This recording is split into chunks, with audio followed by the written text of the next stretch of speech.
আমরা কত অধ্যায় থেকে পড়াটা শিখব? অষ্টাদশ অধ্যায়ের নাম কি? মৎস্যযোগ। এখান থেকে কত নাম্বার শ্লোক শিখব? 47 নাম্বার শ্লোক কে বলেছেন? আমরা শব্দগুলো জেনে নিই। শ্রেয়ান স্বধর্ম বিগুণ পরধর্মা সনষ্ঠিতাৎ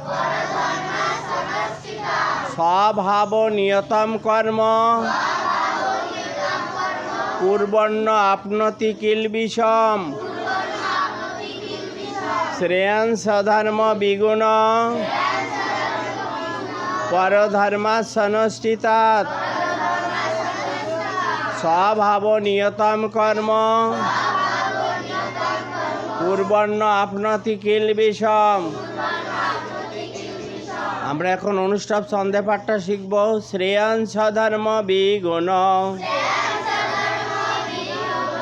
পরধর্মা সনষ্ঠিতাৎ স্বভাব নিয়তম কর্ম পূর্বন্ন আপনতি কিলবিষম। শ্রেয়ান স্বধর্ম বিগুণ পরধর্মা সনষ্ঠিতাৎ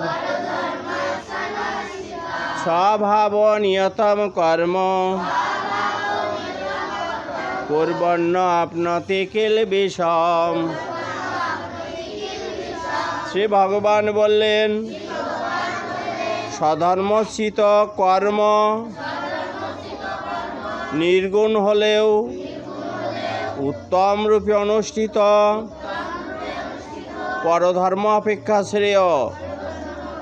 কারণ স্বভাব অনুসারে কর্ম করলে মানুষ পাপের ভাগী হয় না।